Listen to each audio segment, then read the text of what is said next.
반포코더 개발자 TV의 반포코더입니다. 오늘도 제이님과 함께 흥미로운 주제로 이야기를 나눠볼 텐데요. 제이님, 안녕하세요. 안녕하세요, 반포코더님. 오늘도 즐거운 코딩 이야기 기대하고 있습니다. 오늘은 어떤 주제인가요? 오늘은 핫하디 핫한 마이크로 서비스 아키텍처의 그림자에 가려진 하지만 여전히 건재한 모놀리스에 대한 이야기를 해보려고 합니다. 제목은 최고의 스타트업은 왜 여전히 모놀리스를 사용할까요?입니다. 오, 흥미로운데요. 마이크로 서비스가 대세인 요즘 모놀리스라니 뭔가 반전이 있을 것 같은데요. 맞습니다. 사실 많은 개발자들이 마이크로 서비스를 선호하지만 아이러니하게도 성공한 스타트업들은 종종 모놀리스를 사용했다는 사실, 경험적으로도 그렇고요. 정말인가요? 흔히들 모놀리스는 확장성이 떨어지고 유지보수가 어렵다고 생각하잖아요. 물론 그런 단점도 있습니다. 하지만 초기 스타트업에게는 오히려 장점이 될 수 있다는 거죠. 혹시 다른 서비스가 살아있는지 알려주는 서비스가 필요한 마이크로 서비스 프로젝트를 경험해 보신 적이 있으신가요? 아, 네. 딱 떠오르는 프로젝트가 있네요. 마치 옥상옥 같은 상황이었죠. 복잡도만 높아지고 실제 비즈니스 로직은 뒷전이었던. 바로 그거죠. 제가 컨설팅했던 스타트업 중 상당수가 멋지게 분해된 무한대로 확장 가능한 마이크로 서비스 설정을 자랑스럽게 소개하곤 했습니다. 하지만 속으로는 6개월 안에 무너지겠네 라고 생각했죠. 왜 그렇게 생각하셨나요? 마이크로 서비스 자체가 나쁘다는 건 아닙니다. 마이크로 서비스는 필요한 곳에 사용해야죠.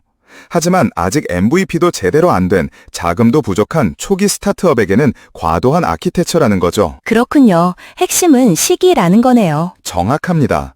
성공한 스타트업들은 핵심 기능 구현에 집중하고 복잡한 인프라 구축에 불필요한 시간을 낭비하지 않았어요.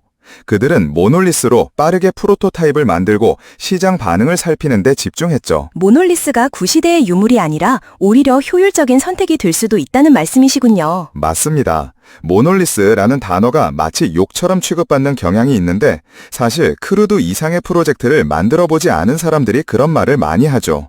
정말 중요한 건 조기 복잡성을 피하는 겁니다. 그렇다면 많은 스타트업들이 왜 그렇게 확장성에 집착하는 걸까요? 갑자기 100만 명의 사용자가 몰리면 어떡하지? 라고 걱정하면서 정작 가입 폼은 제대로 작동하지 않는 경우가 많죠.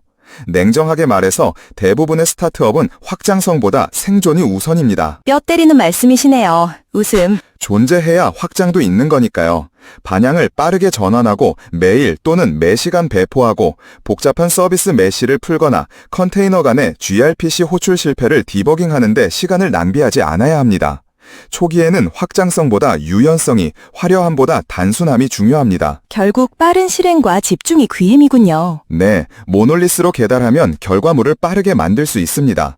인증 로직을 별도의 서비스로 분리할지 고민하느라 시간을 낭비하지 않고 야물 파일만 들여다보며 살지 않아도 되죠. 그냥 기능을 만드는 데 집중할 수 있습니다. 맞아요. 저도 마이크로 서비스 아키텍처를 적용하면서 오히려 개발 속도가 느려지는 경험을 했었거든요. 그래서 경험 많은 개발자들은 모놀리스를 선호하는 경향이 있습니다.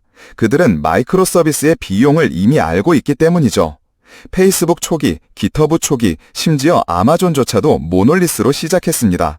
규모가 커진 후에 분리할 자격을 얻은 거죠. 마이크로 서비스의 비용은 단순히 기술적인 측면에만 있는 게 아니죠. 물론입니다. 서비스 경계, 확장성만 이야기하고 사기는 전혀 고려하지 않죠. 문서도 제대로 없고 이름도 엉망인 40개의 마이크로 서비스로 신입 개발자를 투입한다고 상상해보세요. 그들의 영혼이 조용히 떠나가는 걸 보게 될 겁니다. 정말 끔찍하네요. 깨끗하고 읽기 쉬운 모놀리스에 투입하는 것과는 완전히 다르죠. 함수를 검색하면 실제로 찾을 수 있고 앱 실행을 위해 3개의 쉘 스크립트와 엑소시즘이 필요하지 않은 곳, 아키텍처가 속도에 얼마나 큰 영향을 미치는지 간과하는 경우가 많습니다. 문화적으로, 물리적으로, 정신적으로도 영향을 미치죠. 마이크로 서비스는 절대적으로 필요한 경우가 아니라면 속도를 늦추는 경향이 있습니다. 나중에 분리해도 괜찮다는 점도 중요하죠. 맞습니다. 정말로 중요한 건 초기 스타트업의 실제 요구에 부합하는 거니까요. 그렇습니다. 모놀리스는 되돌릴 수 있지만 마이크로 서비스는 그렇지 않습니다. 모놀리스가 너무 커지면 그때 부분을 추출하면 됩니다. 고통스럽게 시작할 때 그리고 봉합선을 본 후에 추출하세요. 좋은 소프트웨어는 그렇게 진화합니다. 유기적으로 첫 고객이 나타나기 전에 꿈꿔온 아키텍처 다이어그램이 아닌 방식으로요. 미래를 예측하는 대신 살아남고 빠르게 움직이고 정신적으로 건강하게 유지하는 것이 중요하다는 말씀이시군요. 정확합니다. 그래서 모놀리스는 구식이 아니라 과소평가된 겁니다. 게을러서 기본값으로 설정하는 것이 아니라 똑똑하기 때문에 기본값으로 설정하는 겁니다. 스타트업을 구축하는 것이지 분산 시스템 논문을 쓰는 것이 아니니까요. 기술은 멋진 것을 쫓는 것이 아니라 잘 작동하는 것을 쫓는 것이라는 점을 기억해야겠네요. 네, 언젠가 신화적인 규모에 도달했을 때 분리할 돈, 팀, 그리고 상황을 갖게 될 겁니다.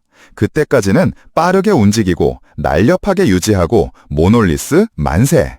오늘 정말 유익한 시간이었네요. 감사합니다, 반포코덤님. 감사합니다, 제이님. 다음에도 더 흥미로울 주제로 찾아뵙겠습니다.